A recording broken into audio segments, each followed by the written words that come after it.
Let us remind ourselves of the 10 words of the covenant, Exodus chapter 20, verses 1 to 17. So, ato ning i-take ang chance nga dinita mag-remind sa atong kuglingon as God's covenant people, sa iyang covenant words, the 10 commandments as we call it, mga igsoon. So, atong ablihan to mga Bible, Exodus 20, verses 1 to 17. Taning basahon, and let us hear this as God's word to us. And God spoke all these words, saying, I am the Lord your God, who brought you out of the land of Egypt, out of the house of slavery. You shall have no other gods before me. You shall not take for yourself a carved image or any likeness of anything that is in heaven above, or that is in the earth beneath, or that is in the water under the earth. You shall not bow down to them or serve them, for I, the Lord your God, am a jealous God, visiting the iniquity of the fathers on the children to the third and the fourth generation of those who hate me, but showing steadfast love to thousands of those who love me and keep my commandments. You shall not take the name of the Lord your God in vain, for the Lord will not hold him guiltless who takes his name in vain. Remember the Sabbath day to keep it holy. 6 days you shall labor and do your work, but the 7th day is Sabbath to the Lord your God. On it you shall not do any work, you or your son or your daughter or your male servant or your female servant or your livestock or the sojourner who is within your gates. For in 6 days the Lord made heaven and earth, the sea, and all that is in them, and rested on the 7th day. Therefore the Lord blessed the Sabbath day and made it holy. Honor your father and your mother, that your days may be long in the land that the Lord your God is giving you. You shall not murder. You shall not commit adultery. You shall not steal. You shall not bear false witness against your neighbor. You shall not covet your neighbor's house, or you shall not covet your neighbor's wife, or his male servant, or his female servant, or his ox, or his donkey, or anything that is your neighbor's. That's for the reading of the 10 words of God, the covenant of God. So, before matutas atong question and answer atong i-consider this afternoon, mga ison, kaning question and answer 114, last na ning portion sa pag-consider sa atong third commandment. So last na ning portion, this is the annex, what is annex sa third commandment. So before that, atong i-review ang atong learn concerning sa the third commandment, mga igsoon. So kinsay makadumdum sa duty required in the 10 commandment, or rather in the third commandment, duty required. So na usa ka duty that is required of us sa third commandment, that is to holily and reverently use God's name. So thou shalt not take the name of the Lord your God. The duty that is required of us is to holily and reverently use God's name sa atong thoughts, sa atong meditations, sa atong words, writings, and so on. Bisagon sa atong buhaton, di ba, sa tanan, especially sa atong confession, atong i-confess the things that we affirm sa scripture, sa words sa Ginoo, it should be in line sa iyang revelation sa iyang self. Other than that, we take the name of the Lord our God in vain. And then not only sa atong confession, but also sa atong gitawag nga conversation, di ba, kaning word the conversation sa Old English, pasabot ani our manner of life, how we conduct our life. So as believers, as God's people, ang atong respetar, pag-treat as holy and reverently God's name, that is all that ang name sa Ginoo is everything that relates to God, especially sa iyang pag-reveal sa iyang kaugalingon, nahimo na nga part sa name sa Ginoo. Even gani creation, when we speak evil of creation, we speak evil of God's name, because creation also is way on God, wherein God reveals himself, that is part sa iyang name. So first is ang gitawag nga duty required, is holily and reverently use God's name. And then the sin forbidden, kinsay nakadumdum sa sin forbidden in the third commandment sa question and answer 13. So kinsay makadumdum? The two sins forbidden sa third commandment. First is the sin of not using God's name as required. So if we don't take the name of the Lord as required, meaning as to holily and reverently use God's name. In other words, if opposite na siya sa that is required. So and then second is the sin of abusing God's name. So the sin that is forbidden in the third commandment is we sin when we don't use God's name as is required, and then we sin when we abuse God's name. And there are many abuses din sa name sa Ginoo nga atong giagian. For example, atong i-review also ang pag-abuse sa name sa Ginoo is, of course, the sin that is forbidden in the third commandment. And then we abuse God's name when we speak evil of it. So that is mo nang gitawag nga blasphemy. Blasphemy is, although na mga blasphemous acts, di ba? But blasphemy, ang sa scripture, when the word, when it is used in the scripture, it is always referring to the words spoken against God, against anything that concerns God. That is the name of God. So when we speak evil of creation, for example, di ba, when we speak evil of God's attribute or anything evil against God's name, is we blaspheme His name. So that is an abuse of God's name. Second is when we are untruthful to God's truth, di ba? To our profession and confession, when we are untruthful na. And even sa atong pag-swear or pag-oath na to, di ba, in the name of God, in the name of God's word, to tell the truth, nothing but the truth, is nahimong gi-abuse nato ang name sa Ginoo. Gitawag nag-perjury, di ba? When we are not truthful sa atong confession, atong gi-abuse ang ngalan sa Ginoo. Another is when we mistrust and suspect God's will, when we question His providences, di ba? We don't trust His will, we don't trust, and we suspect that what God is doing is somehow malicious ato, which is not true, mga igsoon, because God is good. Everything that God does concerning sa ato, especially sa ato, even ang gabuhaton sa Ginoo tanan is for His glory. And dili nato ma-separate nga glory sa Ginoo. It is always for the good of His people. That's why we always speak of God's glory in relation to, or rather our good in relation to the glory of God, because the God is never glorified sa iyang gabuhaton kung maghimo siya dautan sa iyang creature. So when God does all things for His glory, it simply means an equivalent ana is always for the good of His creatures. So dili nato i-mistrust, i-suspect ang will and providences and decrees sa Ginoo sa atong kaugalingon, because He is a good God. Otherwise, we abuse the name of God. Another is when we mishandle God's word, when we misinterpret, misapply, and when we keep false doctrines, di ba? When we propagate those false doctrines, we abuse the name of God. And then when we use it in a sinful practices, ang word sa Ginoo, use it in a sinful practices, gamito nato sa pag-joke-joke or sa pag-dili nato i-handle holily ang word sa Ginoo, is mahimo po na nga we abuse God's name. And when we contradict God's means of, even God's means of salvation or God's means of revealing Himself diha sa truth or grace, di ba? Ang way sa Ginoo of saving us is always diha sa grasya sa Ginoo. So when we contradict God's means of, especially or for example of salvation, then when we add works to it, di ba, we abuse the name of God.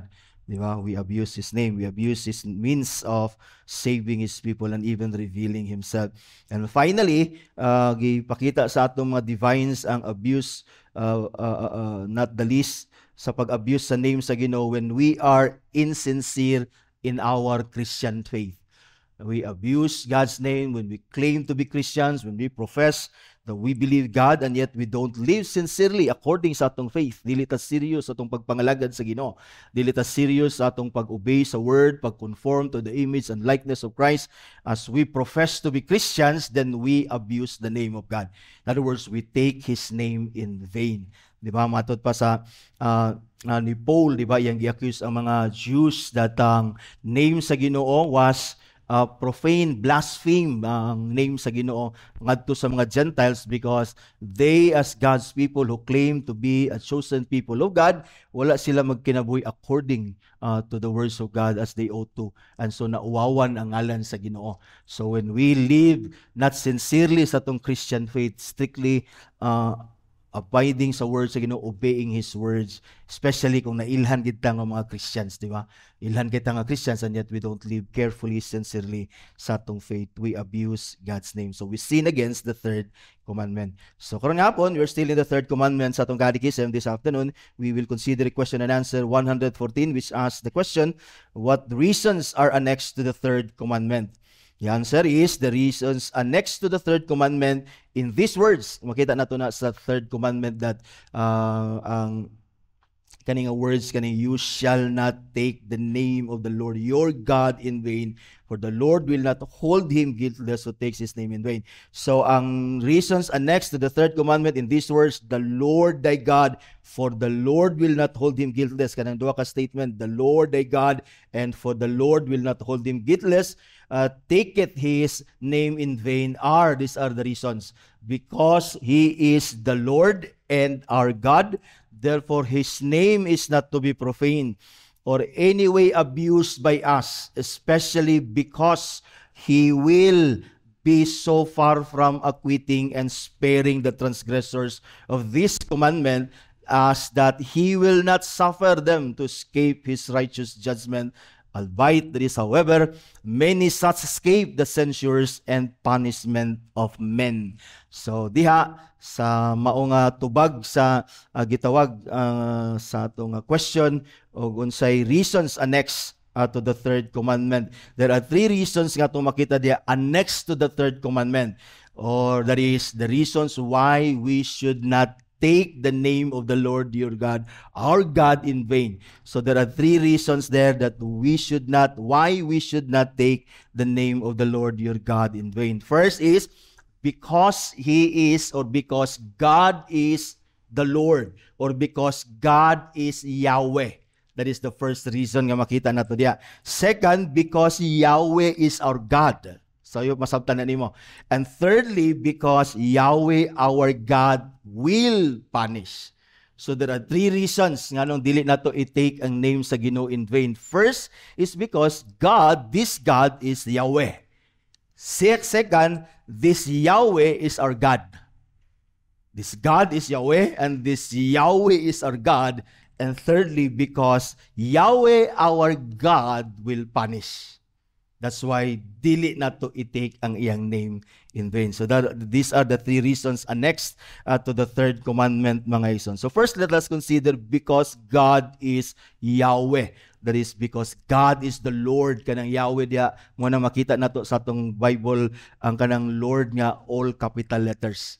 Diba? Dako ang L, capital letters ang tanan. So the reason annexed to the third commandment in these words, the Lord thy God, for the Lord will not hold him guiltless that taketh his name in vain. First is because he is the Lord. So kanang Lord diya sa atong catechism, because he is the Lord, kanang Lord diya is actually capital letters na siya tanan. Yahweh na ang pasabot ana. So muna siya ang Yahweh. If you notice, kung bato ka sa ato ang 10 words of the covenant, sa verse 7, you shall not take the name of the Lord your God in vain. Kanang Lord dito, munang Lord diha, that is Yahweh na siya. Dili na siya katong Lord nga small letter nga Adonai, di ba? But that is the Lord Yahweh. That is the Jehovah sa uban nga mga versions. So for the Lord, that is again the Lord dito sa chapter verse 7 sa Exodus 20, the Lord again dito will not hold him guiltless. The Lord there is Yahweh. That is Yahweh. And so again, the first reason nga dili nato i-take ang name sa Ginoo in vain, because God is Yahweh. That is, God is Yahweh. Leviticus chapter 19 verse 12, naingon dito, you shall not swear by the name falsely, that is the name of the Lord, falsely, and so profane the name of your God. That is your God, I am the Lord, naingon dito, meaning I am Yahweh. The Lord, or kanang Lord or Yahweh in Hebrew, is the proper or personal name of God given to his covenant people. Kanang word nga o kanang name sa Ginoo nga Yahweh, that is God's personal name. Yahweh is a transliterated from the Hebrew word, often represented by kaning tetragrammaton nga letters YHWH, is widely recognized as the primary covenant name of God sa Scripture. In Hebrew, that is in Hebrew Scripture. That is in fact kanang word nga Lord or Yahweh sa atong Bible sa Old Testament, more than 6,000 times na nagigamit sa Old Testament. And we know that God's word, Old Testament, is God's word for His people. Tungod kay ang Yahweh, personal name sa Ginoo, muna iyang gihatag sa iyang covenant people. It carries the connotation of I am. Kanang I am encompassing God's external existence, sovereignty, and self-sufficiency. In Exodus chapter 3 verse 14, ma-remember na to, kang Ginoo gi-declare na iyang name dito kang Moses, I am who I am.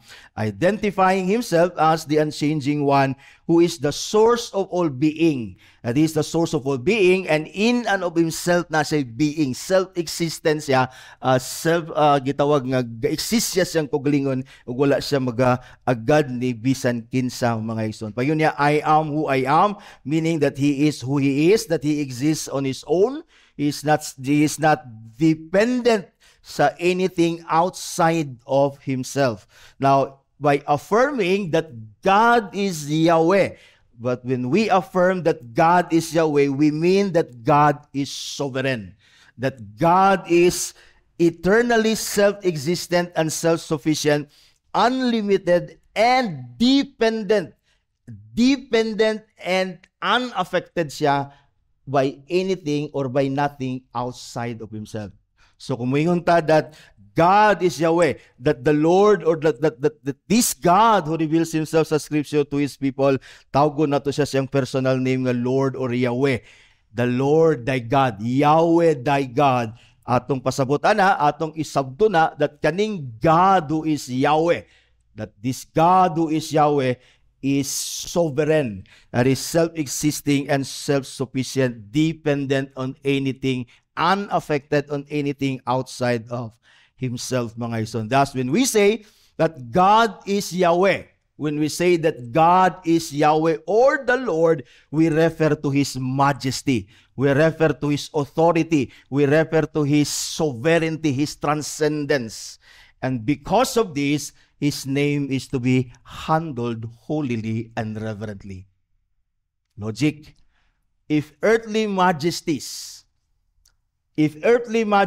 whose grandeur and magnificence are merely a gift from God, kaning mga majesties ba dinis kalibutan, and kaning earthly nga majesties, ang ilang grandeur, ang ilang magnificence are gift ra sa Ginoo, yet they deserve to be honored by men. Girespetuan na sila ayo nato.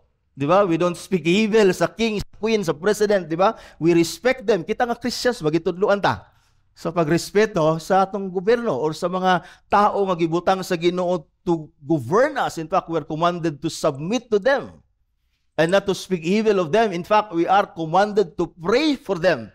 If we respect them, if we honor them, ang ilang majesty, ang ilang grandeur, ang ilang magnificence is gift ra na sa Ginoo, how much more do we or must we honor the Lord himself? Kana lang nga simple nga logic. How much more ang Ginoo mismo, Yahweh mismo, who is far removed from their degree of greatness, deserved our utmost respect and awe. Simple logic. Di ba? May mga tao, sa bagay namang mga tao who speak evil sa tong presidente. Di ba? Usay, acceptable na lang kay na, tao ra magutang niya, tao ra po na sila, makasasala po na sila. But to speak evil against God is dili gid dapat by no means atong buhaton, mga isan. Especially kita nga katawhan sa Ginoo. So this God who revealed himself in the scripture, mga igsoon, this is Yahweh. He God, mga igsoon, who deserved our honor. Nag-deserve siya sa atong gitawag nga pagrespeto, reverence, mga igsoon. Muni ang yangungo sa Ginoo, mga igsoon, dito sa Malakay chapter 1. As a son honors his father, let us think about this. As a servant honors his master. You see, we honor our earthly fathers. We honor our gitawag nga mga earthly nga mga masters. Ang Ginoo mismo nag-ingon, if then I am a father, where is my honor? You see? And if I am a master, because God Adonai is Lord, He is our master, then where is our fear? Where is our reverence unto God? In fact, kini nga claim, kini nga statement is ang Ginoo naghimo ani, says the Lord that is Yahweh of hosts to you. You see, ang priest sa time ni Malakay, they despised the name of God. How did they despise the name of God? They offer polluted offering sacrifices sa iya. You see, karon di man taga-offer og animal sacrifices dinhi, but we offer ourselves. But the question is, gina-offer ba nato ang self as holy and living sacrifice acceptable unto the Lord? You see, kung dili nato matud pa dinhi sa katong sa Malakay chapter 1, di ba? Sa verse 8, nag-ingon ang Ginoo sa ila, i-present na ang imuhang mga halad sa ako. Present that to your governors. Di ba? Tan-awon tagdawaton ba na niya? Nga naman, sila, certainly, dili sila ga-offer aning animal sacrifices or anything nga ihalad nila sa ilang governor that is despised or polluted, di ba? Gahatag sila best. Muna nga, if kita ga-respeto sa ato ang mga governors, di ba? Sa mga tao nga nag-rule sa ato, wherein ang ilahang gitawag nga power to rule and even ang ilang magnificence and grandeur ginapauslan na nagikan sa Ginoo sa ila. Again, how much more we must honor Yahweh who is sovereign, mga igsoon. And so even here sa Matthew o sa Malakay chapter 1, ang Ginoo nag-claim siya that His name will be great among the nations. Di ba? And so the fulfill ni in Christ, because all those who are in Christ are mga tao ni nga ga-honor sa name sa Ginoo, mga igsoon, because they knew that God is Yahweh. So when we say God is Yahweh, we mean God is sovereign, God is transcendent, God is exceedingly great, thus we must revere His name and must not take His name in vain. So that is the first reason. Next to the third commandment, why are we not to take God's name in vain? The answer is what? Because God is Yahweh. Because God is the Lord, capital L-O-R-D, meaning He is sovereign. If we respect earthly majesties, how much more we are to Yahweh who is sovereign above all. Second reason, next mga igsoon to the third commandment, or that that we shall not take the name of the Lord our God in vain, because the second reason is because Yahweh, this Lord, this sovereign God, is our God. So first is this God is Yahweh, and then this Yahweh is our God. So makita niyo ang giingon diya sa Catechism, because He is the Lord, that is, He is Yahweh. Not only that He is the Lord Yahweh, He is our God. You shall not take the name of your God. You see, because Yahweh is our God. I hope mag-make sense that sa imo, that we should honor His name, because this God is sovereign, and this sovereign God is our God. Notice that although God is God over all creatures, God is God over all the earth, mga igsoon. But note that for God to say to certain people, for God to say to certain people whom He chose for Himself, I am Yahweh your God, implies something special. Nagpasabot na og something special, because God is God sa tibuok kalibutan. Even those who do not acknowledge Him as God, He is God over them. But for God to say to you that I am your God implies something special. And we call that something special covenant relationship. When we say covenant relationship, nga naa kita diha sa Dios, there is a sense of exclusivity ana nga covenant. Although God is God over all the earth, but He only owns certain people to be His people, and to whom He declares Himself to be their God and the God of their offspring. Ayop, nakuha niyo akong pasabot. Do Yahweh is God sa tibuok creation, sa tibuok nilalang sa kalibutan, langit ug yuta. But He only declares Himself to be God sa certain people ngayang gipili. And these certain people ngayang gipili, tungod kay naa siya gipili nga mga tao, nagpasabot ni og special relationship, which is a covenant relationship with these certain people. Although God is God sa tanang tao sa kalibutan, but God owns only certain among this multitude sa kalibutan. Nag-own lang siya og certain people, gayang gideclare iyang kaugalingon ani nga mga tao as your God and the God of your offspring. Dili tanang tao gignan sa Ginoo, I'm your God, I will be your God and the God of your offspring. Genesis 17 verse 7, ang covenant promise sa Ginoo kang Abraham, and I will establish my covenant between me and you and your offspring after you throughout generations for an everlasting covenant to be inside it, be God to you and to your offspring after you. And note that this covenant, God entered with His covenant, rather chosen people. Ang covenant nga diin, ang Dios ni enter aning covenant people nga gipili siyang kaugalingon. This covenant is the covenant of grace. Meaning, when God declares Himself to be our God, nahimo siyang covenant God nato. He entered into a covenant sa atoa, and that covenant is the covenant of grace. And we know what that covenant of grace means. Salvation. Meaning that God to be our God, ngayon gi-declare sa atoa, He declares Himself to be our God, meaning God nga muluwas sa atoa. Ug dili ba na mga igso nagtangag sa gitawag og pagsabot sa atoa that this sovereign God na nag-declare siyang kaugalingon to be our God and our God that who will save us. Dili ba na siya reason nga ato siyang i-honor, ato siyang respetuhan, na dili ato i-take ang iyang name in vain? You see? Because this Yahweh, sovereign, He is our God, He is a sovereign God. He entered into a covenant relationship with certain people, that is us who are in Christ Jesus, into a covenant of grace to save us from our sin. Sin that separates us from Him. That's why sa Exodus chapter 6 verse 7, ingon siya, I will take you to be my people and I will be your God. And you shall know that I am Yahweh your God. Kasi mo klaro din sa atong katekism that this Yahweh is our God.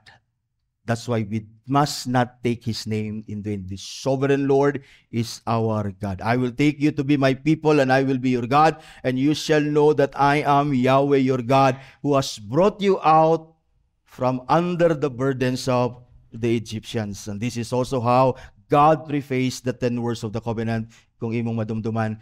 And God spoke all these words saying, I am Yahweh your God. You see?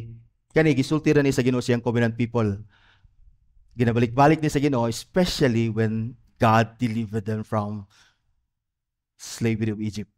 It is a picture of God also delivering us from the slavery of sin and declaring Himself why He delivered us from the slavery of sin. Because this sovereign God, Yahweh, is our God. In other words, the only reason why we are saved from our sin, because this sovereign God claims to be our God. But again, logically, we owe Him honor and respect and adoration, mga ito. That is why si Jesus, when He rose from the grave, kasi makita niyo this Yahweh, this sovereign God, He entered into a covenant of grace sa atoa. And He declares Himself to be our God. And then He saved us from our sin. And again, He reminded us because He is Yahweh, our God. That's why si Jesus, gibalik ni dito sa Exodus 6:7, after God nagpromise ang Moses nga luwason na iyang katawhan para makaila sila that I am Yahweh your God. And then when God delivered them sa Exodus 20 sa 10 words of the covenant, gibalik na po sa Ginoo, I am Yahweh your God.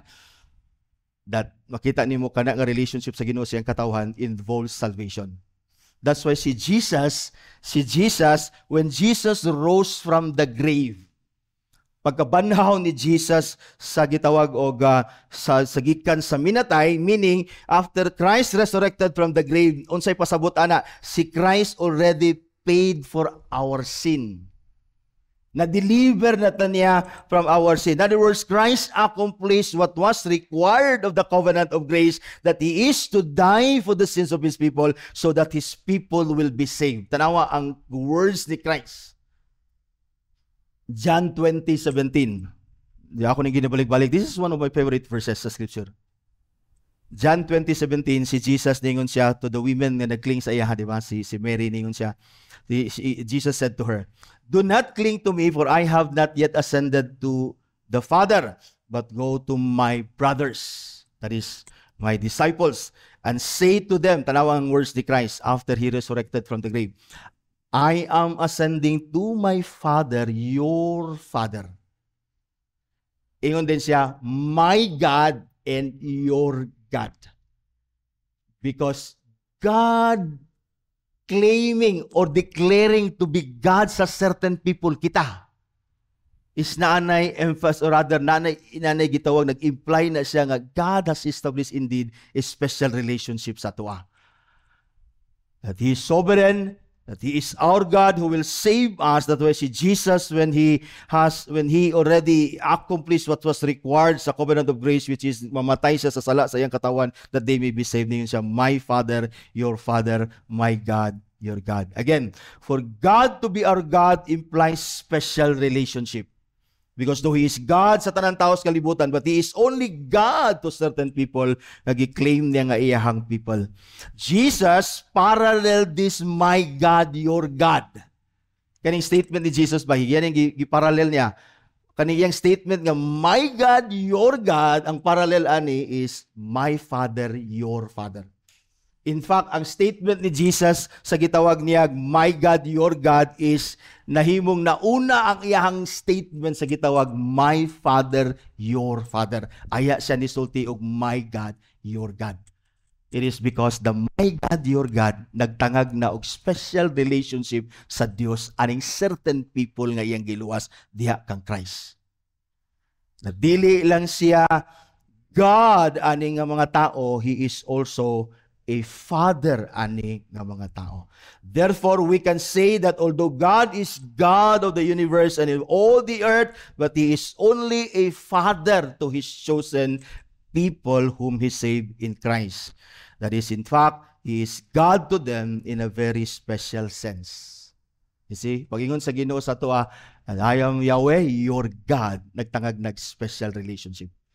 Because this God, Yahweh, is also our Father nga giklaro ni Jesus, mga isod. Because lagi ang declaration sa Ginoo that "I am Yahweh your God," nagtangag na siya special relationship, which is a covenant of grace, mga igsoon. The special covenant relationship sa Ginoo expressed by the words "I am the Lord thy God" is often denied and obscured today, mga igsoon, by the popular notion, di ba, permita makadungog ani nga notion of the universal fatherhood of God and the universal brotherhood of man, which is a lie. Di ba? Bakak na siya ang notion nga nagingon that God is a father of all human beings and all human beings are brothers and sisters. Bakak na siya, mga igsoon. If all human beings are already the children of God, apart from the redemption and apart from adoption, mga igsoon, diha kang Ginoong Jesucristo, then if all mankind are already brothers and sisters and in the family of God, then of course the Bible's teaching sa special covenant relationship sa Ginoo for certain people that whom He chose and called to be His people and He to be their God is mahimo na siyang nonsense sa Scripture. So clear in the Scripture that God is God sa tanang tao sa kalibutan that ever existed, mga igsoon. But He is only God to certain people.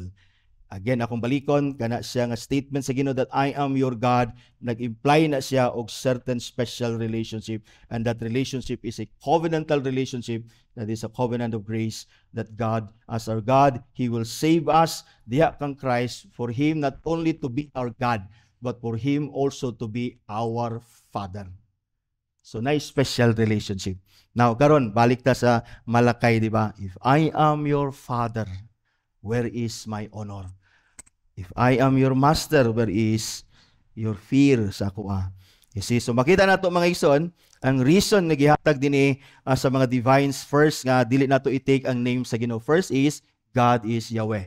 And second is this Yahweh, this sovereign God is our God, mga igsoon. So nato special gitawag nga relationship ani.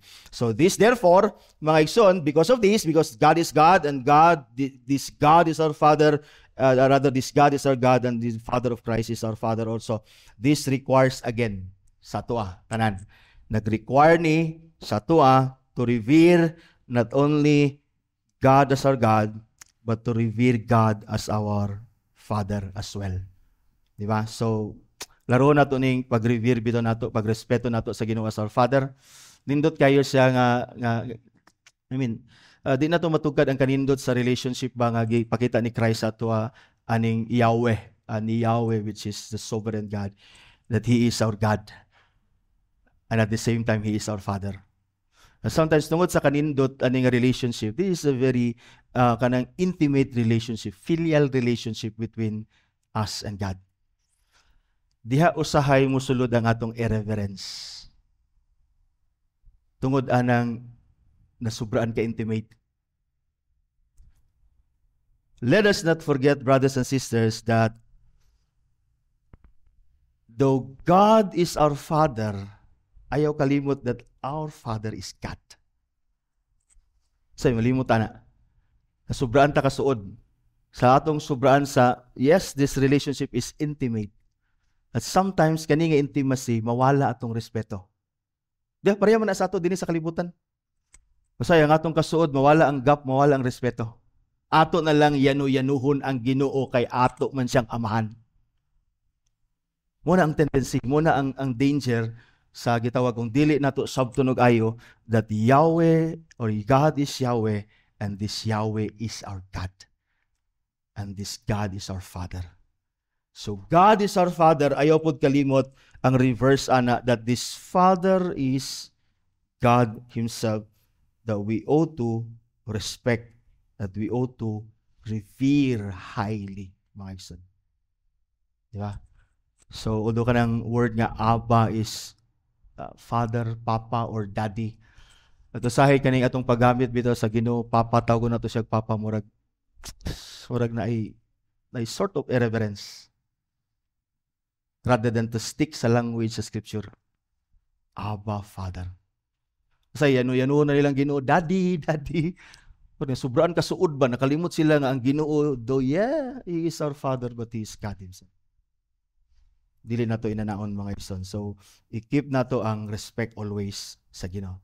Even if we address God as Abba, Father. Our Father who is in heaven, hallowed be Thy name. Na-perme ang atong pagrespeto. Why? Because this Yahweh is our God. Muna ang giklaro sa atong katekism, mga ison. This Yahweh is our God. So therefore, this requires us to revere God, not only as God, our God, but God as our Father as well. In other words, this relationship we have with God as our Father, and our Father is our God, requires, again, added obligation. Naghatag lang nig added obligation to use God's name in a holy and reverent way. Nako, ni pasabot ako, that kaning God is our Father, and this Father is our God. Naghatag ni og dugang obligation sa ato, nag-require rather ni sa ato og dugang obligasyon nga ato gyud siyang respetuan, kay siya atong Dios Amahan ug siya nga Dios Amahan atong Dios, mga ison. Voses, nagingon siya, although God's authority is of course universal and His law ought to be obeyed by all men, those who have been brought into the sphere of God's covenant of grace can call God their God in a very special sense. I hope kung tawgon nimo siya karon that God, my God, our Father, I hope imong ma-sense ang relationship nimo between you and Him as special. Though it is special and it is intimate, I hope imong makuha ang added duty to respect Him more. I-respect nimo siya more because He is your Father and at the same time He is your God. Ningon si Vos din and therefore they are under an added obligation to use God's name in a reverent and right manner. It is wrong for anyone to take God's name in vain. It is wrong for anyone, even those whom God did not consider His people. It is always wrong to take God's name in anyone taking God's name in vain. But for those living, atot pa ni Vos, in the sphere of God's covenant, who are called God's people, Ingon siya din to do so is as much more wicked sin. Ayop nakuha nimo iyang pasabot. That if it is wrong for anyone, especially the unbelievers, those whom God did not consider His people, those whom God did not declare Himself to be their God, if it is wrong for them to dishonor God, how much more, matod pa ni boss, how much more us? Na nibilong ang spear sa covenant of grace sa Ginoo, intimate relationship with Him as His people, not only His people, but as His children. How much more mahimong gitawag nga sinful, wicked ang atong pag-dishonor sa iya. In fact, kung naamay mo honor nga gi-expect sa Ginoo sa iya, kita nga iyahang di lang katawhan, but kita nga iyahang mga offspring in Christ Jesus. All sins are offensive to God, but the sins of His people are more offensive to Him because kita nga iya sa Dios. Supposedly nakailata sa iya. That again, He is first God, that this God is Yahweh, sovereign, ang nakanindot that this sovereign God is our God and our Father. And thirdly, mga igsoon, is the third reason, next sa atong commandment, third commandment is because Yahweh our God will punish. So first nga reason nga dili nato i-take ang name sa Ginoo in vain. Why? First is, memorasyon nato ni first, Yahweh, or rather this God is Yahweh, sovereign.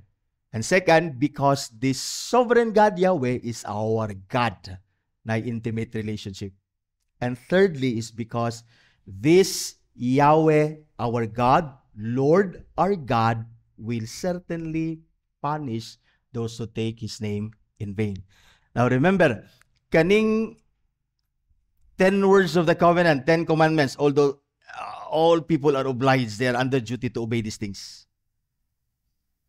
But ang preface niya, I am the Lord your God who brought you out of the land of Egypt. In other words, naan ni siya, special gid kayo ng covenant sa Ginoo ni nga words sa iyahang katawhan. And if nag-ingon ang Ginoo din He will not hold guiltless anyone who takes His name in vain. He is referring not only to unbelievers but to His people. That's why, giklaro ni sa itong katikism, dili ta malimot. Dili nato i-take ang name sa Ginoo in vain because God is Yahweh, Yahweh is our God, and Yahweh our God will punish. So akong klarohon, kaning punish din nga threatening is threatening ni sa iyang katawan. Nindot kayo. Ang Ginoo naghatag siya og nag-annex siya og promise to punish. Di ba nindot kayo na? Ma-restrain ta. Ma-restrain ta. Instead nga di ta mo respeto, ma-restrain ta nga di ta mo respeto and then matukmod ta sa pagrespeto ngadto sa Dios. Nindot kayo nga nagbutang siya promise to punish. Inana siya kamaayo. Ang atong katikism nagyon din especially because He will be so far from acquitting and sparing transgressors of this commandment, as that He will not suffer them to escape His righteous judgment. Albeit, however, many such people, many such escape the censures and punishment of men. Sad to note, brothers and sisters, that the government nga gi-institute sa Ginoo sa kalibutan, that the government that God instituted to restrain evil sa atong society cannot restrain nor punish those who take God's name in vain. Baka nakabantay, ana? Karon gihold in contempt katong mga tao nga storya og dautan sa decision sa Supreme Court. Og naa sila sa possibility nga mapriso. Mapriso sila. Gihold sila indirect contempt. Wala kayo makita nga balaod sa gobyerno nga kung imong bugal-bugalan ang Ginoo mapriso ka. Wala. Na ano'y tao, bugal-bugalan ko nimo, mapriso ka. Eh, mo kong gibugal-bugalan. Pero walay balaod sa kalibutan. That you will blaspheme God. This government instituted by God to restrain evil cannot punish, cannot even restrain us or people from blaspheming God or God's name, mga igsoon. The reason for this is because sa iyang kaugalingong balaod which is wala sa Bible. Ang gobyerno kay institute sa Ginoo naghimo siya balaod na gitawag natog freedom of religion which is absent in the scripture. Og morning reason na ang gobyerno dili siya kapanes nga naay magbugal-bugal sa Dios because sa iyang balaod nga wala sa scripture. There's no such thing in scripture na gitawag og freedom of religion. So tanaw nimo unsa ka rebellious ang governor or government nga gi-institute sa Ginoo. Instead to restrain us from evil, dili niya ma-restrain ang evil of saying anything bad against God. Pwede ta mag-wilga diya, pwede ta mag-ingon that God is liar, o pwede ta mag-inana dito. Why gobyerno mo priso sa imo? In other words, if you blaspheme God's name, naingon din ma-escape nimo ang censures and punishment of men, possible. But God made sure you'll never escape His punishment, censure. And sad to note more, mga ison, dili lang ang gobyerno dili kapanis o ka-restrain sa ato. Not even the church. Not even the church. Not even the church can punish those who take God's name in vain. The church can only censure, reprimand, and excommunicate, but cannot punish those who take God's name as the Lord will. Ilagi ang ato din sa simbahan, ministerial ra maning yung ato. Ministerial ra. Di ta ka punish. Wala na nato din ang pastor, ang elder, sige, mag-meeting ta, kay atong ipapriso si Pulano, kay wa siya mo simba. Wala inana dire. Yeah? Wala siya ni obey sa mga elders, atong ipapriso. Gisupak ni ang pulong sa Ginoo, ato ni siyang ipapriso. Wala tay power, ana. Ato siyang ipapriso kay ipapanisan nato siya sa gobyerno sa barangay, ato siyang ipapriso dito. Kay nga naman, wala iyahang gitake ang name sa Ginoo in vain. Walay naa dinhi nato, not even the church. But again, gisiguro sa atong katikism nga masabtan nato, do we escape the censures and punishment of men? Di nato ma-escape ang punishment sa Dios, mga igsoon. Deuteronomy chapter 28, 58, 59, ingon ang Ginoo, if you are not careful to do all the words of this law, he's referring to the 10 words of the covenant that are written in this book, that you may fear this glorious and awesome name. You see, ang tanan gibutang dia, even those punishment that are annexed sa commandments, ang purpose ana is that we may respect, revere the glorious, awesome name of the Lord Yahweh your God. Klaro din ni Moses. That you may fear this glorious and awesome name, the Yahweh your God. Then the Yahweh, the Lord your God, will bring on you and your offspring. Tanawa, notice, if you will take His name in vain, He's talking to His people. Naingon din ang Ginoo dinhi, then the Lord will bring on you and your offspring extraordinary afflictions. Afflictions severe and lasting. Ningon siya, sicknesses grievous and lasting. God is talking to His people. He is talking here to His people and not to the unbelievers. In other words, this threatening should warn and restrain us as His people of taking God's name in vain. Because God will certainly afflict with severe and lasting punishment, even severe sicknesses. Lasting punishment.